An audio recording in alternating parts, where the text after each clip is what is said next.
Assalamu alaikum students.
Project जमा कराने की फाइनल डेट क्या है भाई?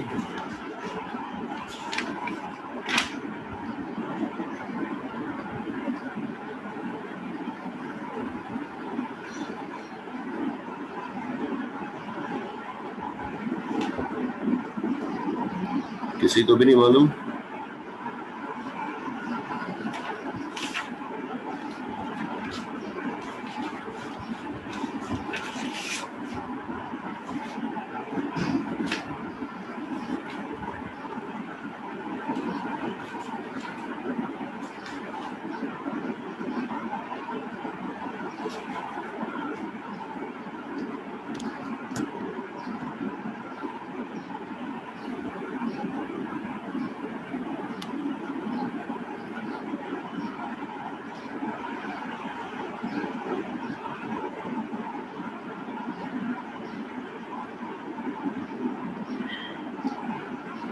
कोई कह रहा है 2 अप्रैल, कोई 5 अप्रैल, कोई 29 मार्च। कहाँ से देख के बता रहे हैं?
सेकेंड अप्रैल है।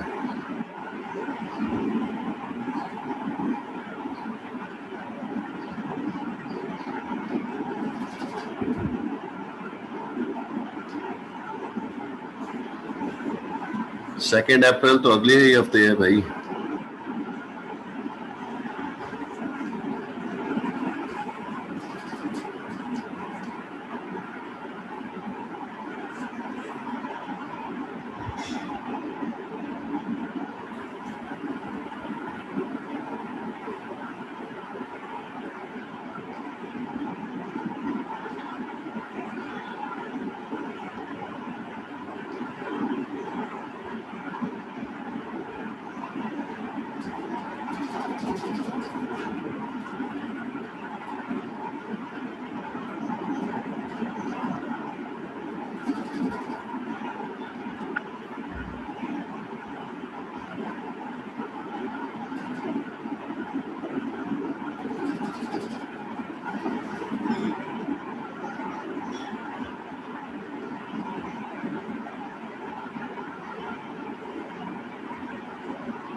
एक और न्यूज़ आपके लिए है कि मिड टर्म फाइनल एग्जाम जो है वो ऑन कैंपस होने जा रहे हैं, और ये कल मीटिंग में डिसाइड हो गया।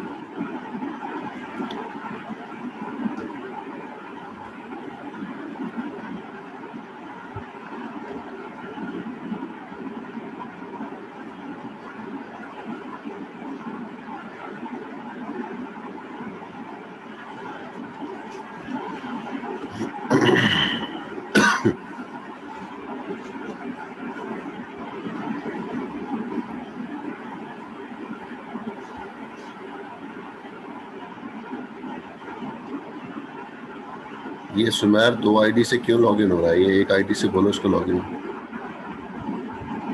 दो आईडी से लॉगिन हो रहा है।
सुमेर आपने ज्वाइन कर लिया?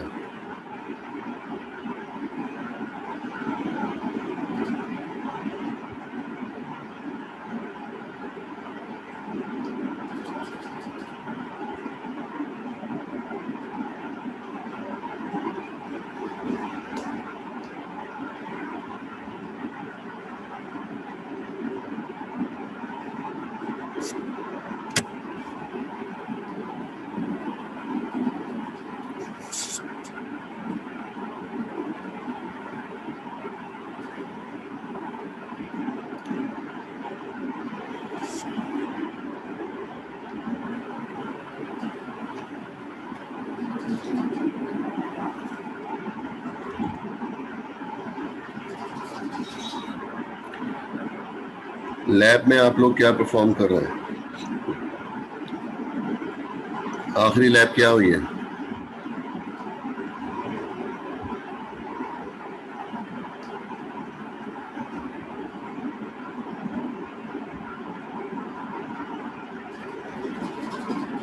दानियाल मलिक,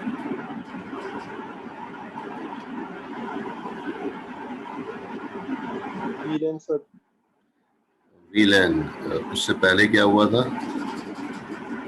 रेप 2 हो चुका है ना पहले से? जी नेटिंग हुई थी उससे पहले। नेटिंग आप लोगों ने कर ली है, ठीक है। OSPF भी नहीं हुआ अभी, और रीडिस्ट्रीब्यूशन भी नहीं हुई? जी सर, अभी ये दोनों नहीं हुए। सही है।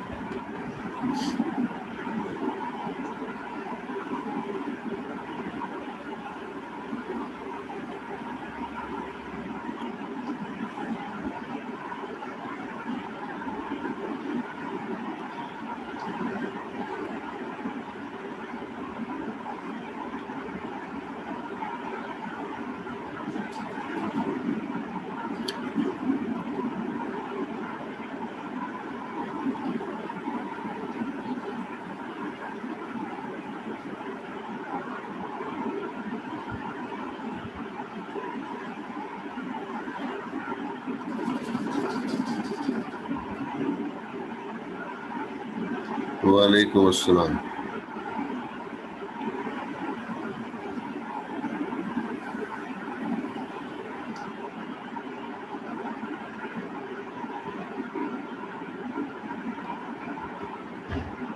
अब आप फाइनल एग्जाम कैसे देंगे? अब पीछे रहता है सिर्फ कितने दिन है? 1 महीना है मेरा ख्याल है। 27 को जो है पता नहीं 25-26 को क्लासेस ऑफ हो जाएंगी।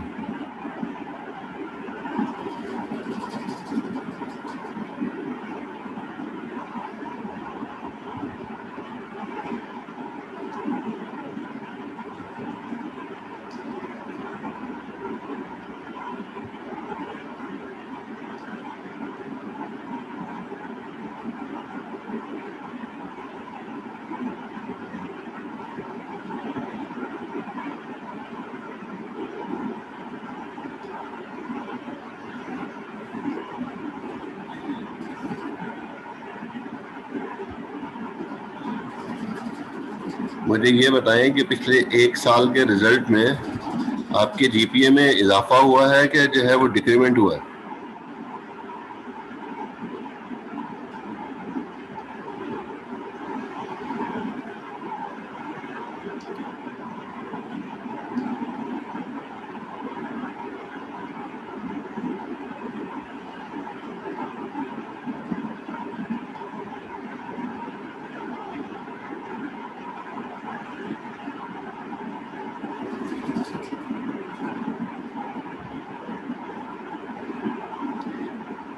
कितनी इंक्रीमेंट हुआ है कशफ, कितने % इंक्रीज हुआ है?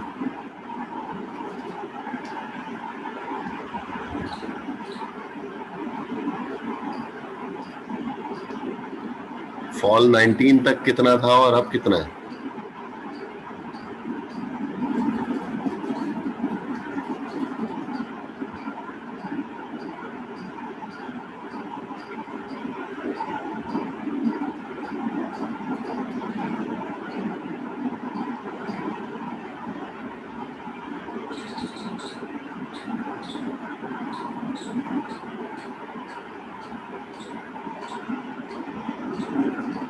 वाह जी वाह।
Sure.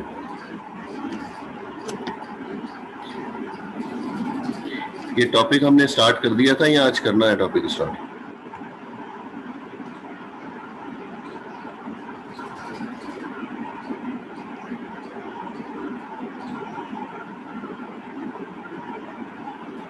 हेलो,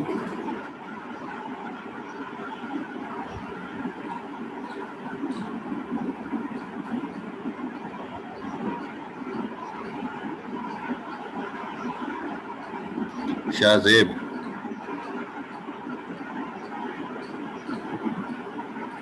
जी सर। मैंने सवाल किया, जवाब नहीं दिया आपने। सर स्टार्ट नहीं किया था, अभी स्टार्ट करना है। तो जवाब देने ने पूछ रहा हूं तो जवाब तो देना चाहिए ना। जी सर।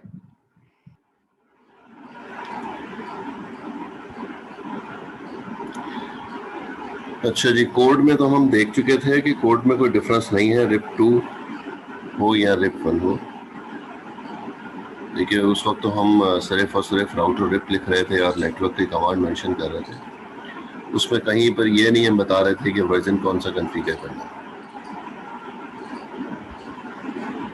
लेकिन अब क्योंकि जो है हमने 1 और 2 दोनों करने हैं, इसलिए जो है वो हमें मेंशन करना पड़ेगा कि कौन सा प्रोटोकॉल हम कॉन्फ़िगर कर रहे हैं। राउटर RIP लिखने के बाद वर्जन पहले लिखेंगे, वर्जन 1 कॉन्फ़िगर कर रहे हैं या वर्जन 2 कॉन्फ़िगर कर रहे हैं।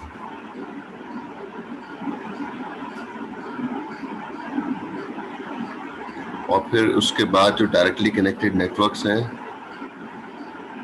उन नेटवर्क्स को हम कॉन्फ़िगर कर लेते हैं, जैसे RIP1 में किया, जैसे IGRP में किया, उसी तरह से हम जो है वो यहाँ पर भी डायरेक्टली कनेक्टेड नेटवर्क्स लिख देंगे। और आखिर में नो ऑटो समरी, और नो ऑटो समरी आप लोग कर चुके हैं। नो ऑटो समरी उस वक्त की जाती है जब हम कह रहे हैं कि हमें सबनेट की डिटेल अपने नेबर राउटर्स और उसके अपने नेबर राउटर्स को फॉरवर्ड करनी है, तो फिर हम जो है नो ऑटो समरी की कमांड मेंशन कर देते हैं आखिर। बाय डिफ़ॉल्ट इसमें ऑटो समरी की गई होती है, इसलिए उसको बंद करने के लिए हमें नो ऑटो समरी की कमांड लिखनी पड़ती है।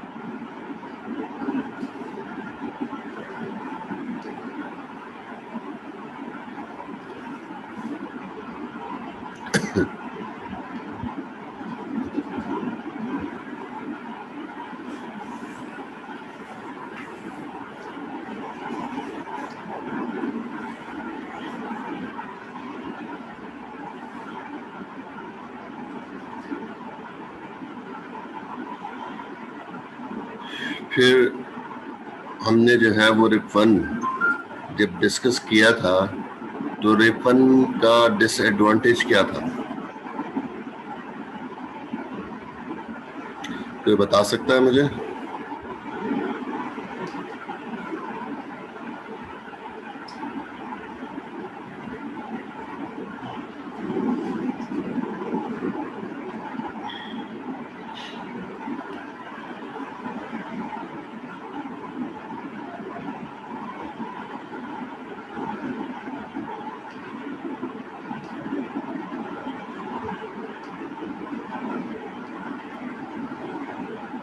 सैफुल्लाह अब्दुल सत्तार।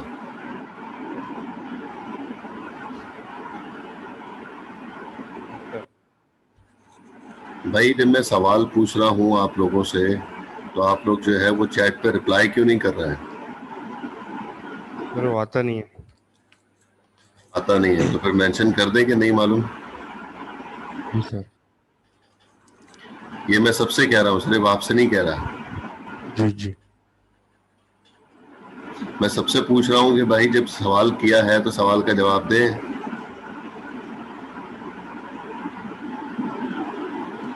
लिखे चैट पे कि नहीं मालूम है भाई, सारे लिखे।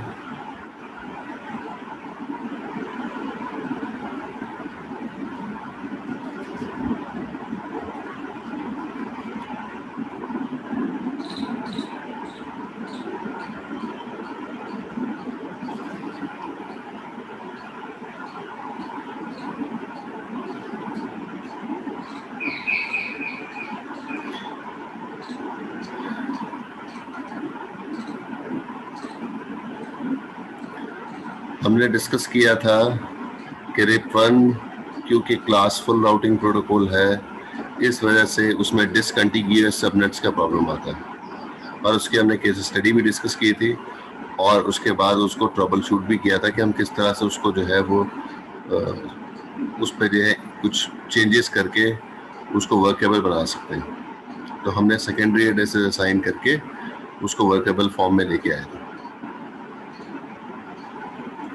और ये कहा था कि ये हर उस राउटिंग प्रोटोकॉल में होगा जो भी क्लासफुल राउटिंग प्रोटोकॉल, उन सब में ये कॉमन प्रॉब्लम रहती है।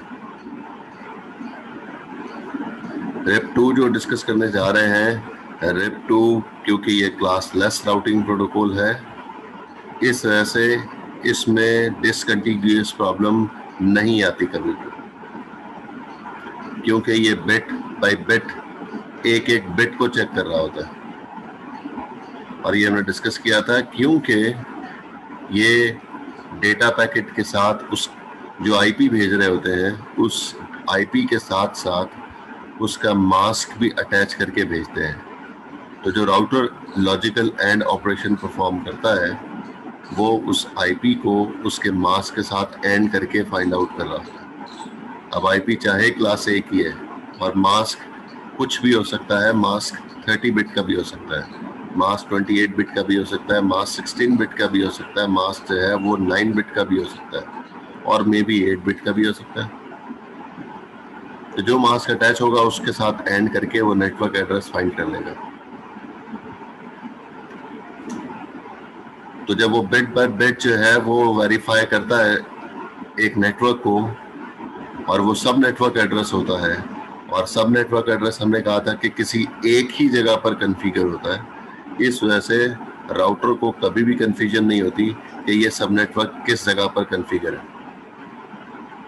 कंफ्यूजन उस वक्त राउटर को होती है कि उसको मेजर नेटवर्क सेम नज़र आ रहा है, लेकिन सब नेट तो वो अलग ही होंगे, वो तो लाजमी सी बात है, लेकिन उसको मेजर नेटवर्क दो अलग अलग जगह पर जो है वो नज़र आ रहा है कि जो है वो उधर भी क्लास ए की वो 15.0 का नेटवर्क मौजूद है और किसी दूसरी जगह पर भी 15.0 का नेटवर्क मौजूद है।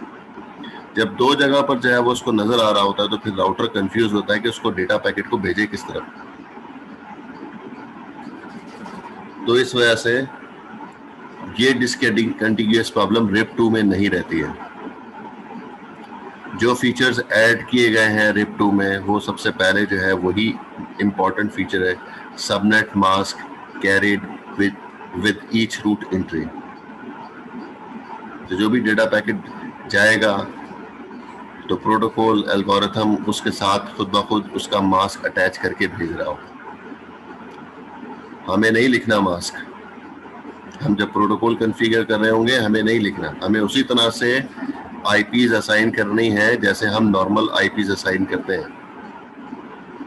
हमने सबसे पहले अपने प्रोजेक्ट के अंदर भी देखा कि हमने तमाम एनवायरनमेंट पर आईपीज असाइन कर दी थी, और उसके बाद फिर हमने डिसाइड किया था कि राउटिंग प्रोटोकॉल कौन सा कॉन्फ़िगर हो। तो इसलिए हम ये नहीं कह रहे कि हम जो है वो डिपेंडेंट है प्रोटोकॉल पे कि जो है वो किस तरह से हम सबनेटिंग करेंगे। नहीं, हमने सबनेटिंग पहले की थी, उसके बाद हमने सोचा था कि हमने इस एनवायरनमेंट में कौन सा प्रोटोकॉल कॉन्फ़िगर करना है। तो इसलिए RIP इसमें भी जो है वो आईपी एड्रेसेस वैसे ही कॉन्फ़िगर किए होंगे जैसे एक आम राउटिंग प्रोटोकॉल पे किए हुए थे पहले से, लेकिन जब ये डेटा पैकेट भेजेगा तो उसमें आईपी के साथ साथ उसका मास्क भी अटैच होगा। तो राउटर उस मास्क के साथ लॉजिकल एंड ऑपरेशन परफॉर्म करके सब नेटवर्क एड्रेस फाइंड करेगा, और फिर डेटा पैकेट को आगे भेजना है, किस तरफ भेजना है, कौन सी डायरेक्शन में भेजना है, वो उस पर भी डिपेंड करता है राउटर के रिप्लाई पे। दूसरा ऑप्शन इसमें है ऑथेंटिकेशन का। ऑथेंटिकेशन का मतलब ये है कि अगर मुझे जो है वो किसी डेटा को सिक्योर फॉर्म में भेजना है एक राउटर से दूसरे राउटर की तरफ, तो फिर मुझे जो है वो ऑथेंटिकेशन अप्लाई करनी पड़ेगी।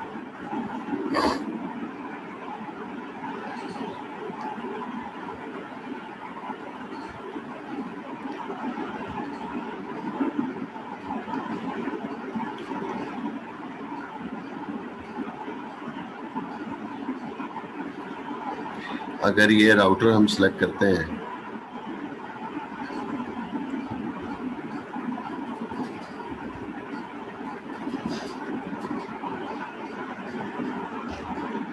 और इस राउटर के हम सपोज कर रहे हैं कि मल्टीपल इंटरफेसेस इसके मौजूद हैं, लेकिन मुझे जो ऑथेंटिकेशन अप्लाई करनी है वो इस इंटरफेस पे अप्लाई करनी है, ताकि जो भी डेटा पैकेट इस राउटर से दूसरे राउटर तक जा रहा है वहाँ पर मुझे सिक्योर फॉर्म में डेटा भेजना है।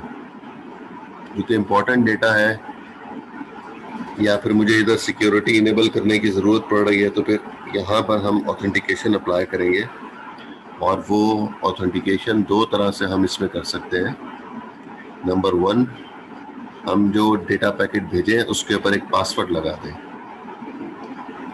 और ये राउटर जो है ये पासवर्ड लगा के उसको लॉक कर देगा, और जो सामने वाला राउटर होगा, जो नेक्स्ट उसका नेबर राउटर होगा, वो उस डेटा पैकेट को ओपन करने के लिए उसी पासवर्ड को अप्लाई करेगा और उसको ओपन कर सकेगा। अगर उसके पास पासवर्ड नहीं है तो वो इस पैकेट को ओपन नहीं कर सकता।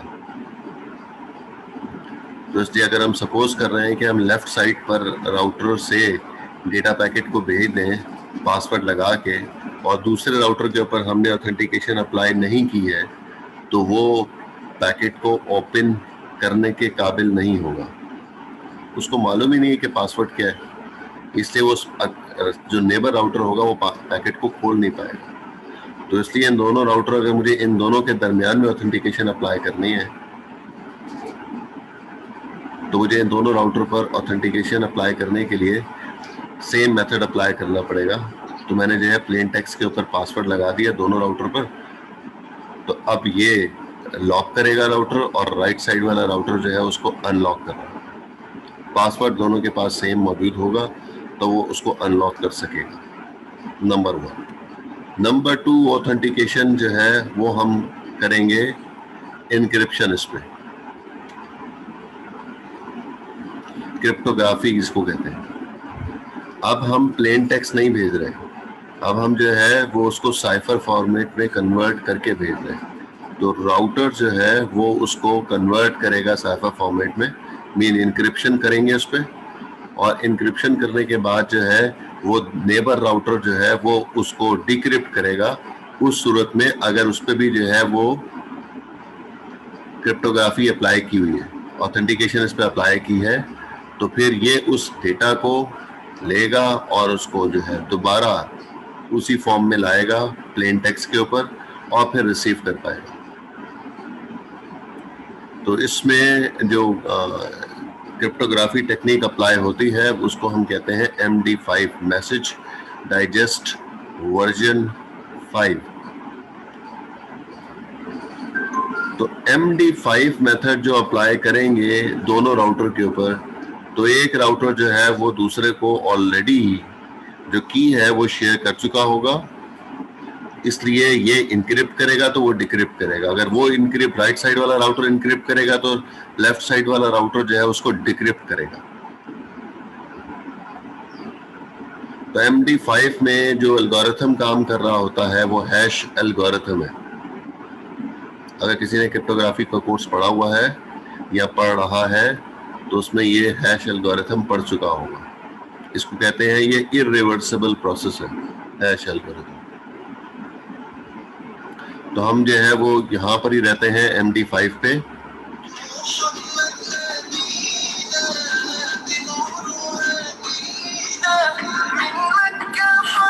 एक मिनट होल्ड कीजिए।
अच्छा, मैं क्या कह रहा था?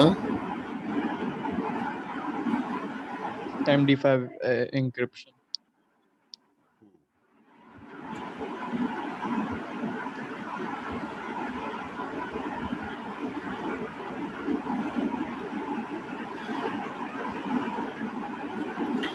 जी, तो जब हम MD5 से जो है वो उसको इनक्रिप्ट करेंगे तो सामने वाला राउटर जो है वो MD5 के थ्रू ही उसको जो है वो डिक्रिप्ट भी कर रहा हो। तो ये दो तरीके से हम इस राउटर को ऑथेंटिकेट कर सकते हैं, प्लेन टेक्स्ट के ऊपर पासवर्ड लगा दें या फिर इनक्रिप्ट कर दें, MD5 अप्लाई कर दें। ये दो तरीके हैं जिसके थ्रू हम जो है वो ऑथेंटिकेशन अप्लाई कर सकते हैं किसी भी इंटरफेस पर। जिस इंटरफेस पे मुझे करना है उस इंटरफेस का नाम लिखना होगा, फॉर एग्जाम्पल serial 0/0/1, और कौन सा मोड है जिसको मुझे कॉन्फ़िगर करना है, क्या प्लेन टेक्स्ट है या फिर MD5 है। प्लेन टेक्स्ट और MD5 तो मोड हो गए ऑथेंटिकेशन के, और किस इंटरफेस पे मुझे ऑथेंटिकेशन अप्लाई करनी है उस इंटरफेस का नाम भी देना होगा। जिस तरह से हमें IP असाइन करनी होती है तो उससे पहले हम इंटरफेस का नाम देते हैं ना, कि हम इस इंटरफेस पर आईपी कॉन्फ़िगर करने जा रहे हैं, तो उसी तरीके से हमें उस इंटरफेस का नाम लिखना होगा जिस इंटरफेस पर मुझे ऑथेंटिकेशन करनी है। लेकिन जब हम जो है प्रोटोकॉल कॉन्फ़िगर करते हैं या नेटवर्क की कमांड लिखते हैं तो हम इंटरफेस नहीं लिखते कभी, ठीक है। लेकिन अब जब हम आईपी असाइन करते हैं तो उस वक्त हमें इंटरफेस मेंशन करना होगा। तो इसी तरह से हमें इंटरफेस मेंशन करना होगा और फिर उस पर जो है वो मोड जो है वो कॉन्फ़िगर होगा।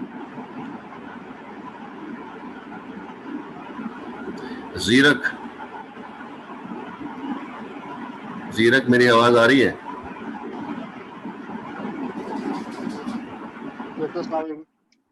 वालेकुम सलाम। आपने मिड टर्म नहीं दिया था क्या?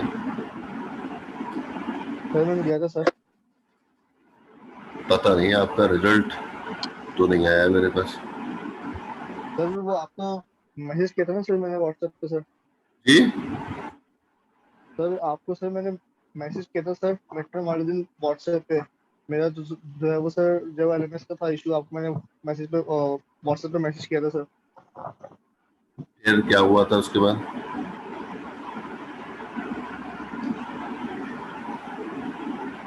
सर वो आपको मैंने जो है वो मेल पे भी भेजी थी जो है वो अपनी एप्लीकेशन। यार इतने सारे केस होते हैं, नहीं मालूम होता, बता दो क्या हुआ था।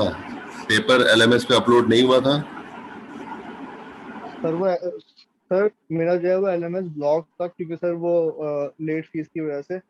तो सर मेरा जो है वो 2 दिन बाद जो है वो हुआ था एक्टिव, तो मैंने इसलिए आपको सर मेल पे भेजा था। और फिर मैंने आपसे रिक्वेस्ट की थी कि आप मेरा काइंडली जो है वो कर लें एक्सेप्ट। कितने बजे आपने भेजा था पेपर?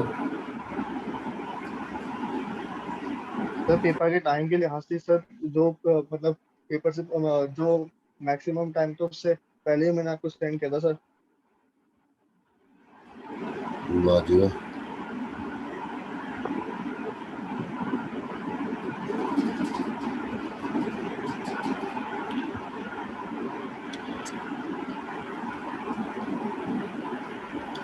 क्या ईमेल एड्रेस है?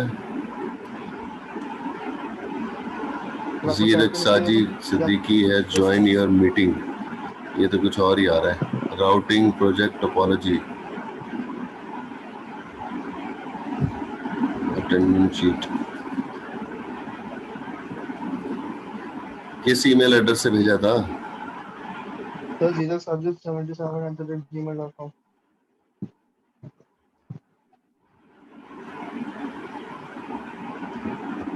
मेरे पास तो नहीं आ रहा भाई। सर आपको मैंने सेंड किया था सर, आपको मैं व्हाट्सएप पे सर आपको जो है वो उसका स्क्रीनशॉट भेज देता हूँ आपको मैं। मेरे किस एड्रेस पे भेजा था? सर मैं आपको देता हूँ।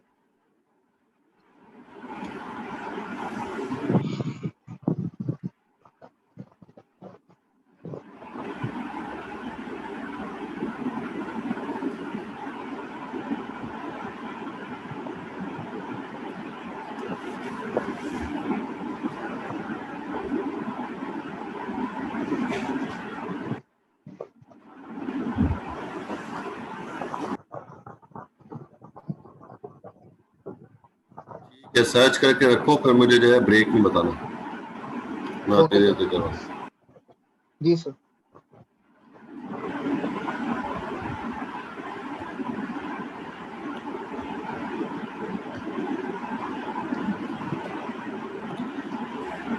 तीसरा पॉइंट जो है उसमें जो एडिशनल फीचर है RIP2 में, वो next hop address carried with each route entry.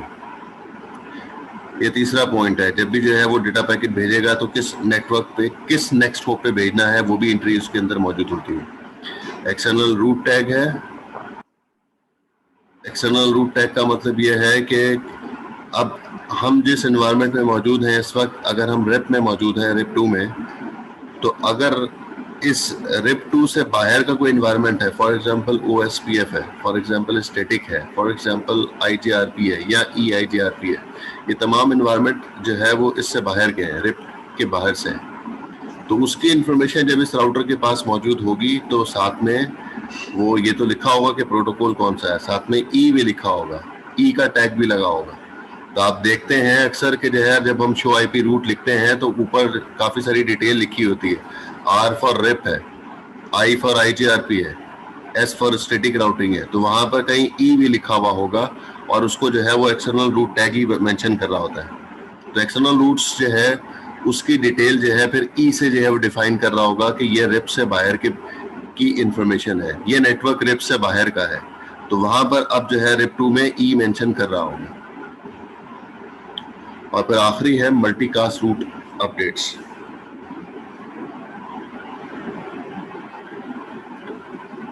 Multicast route update का मतलब ये है कि अभी तक हम देखते आए हैं कि जो डेटा पैकेट जाता है वो किसी एक डेस्टिनेशन पे जाता है या फिर उसको हम ब्रॉडकास्ट कर सकते हैं।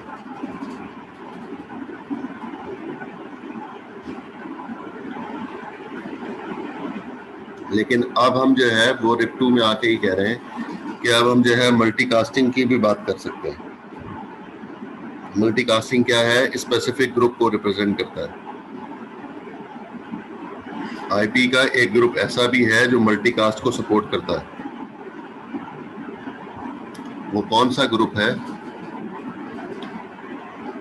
शहजाद?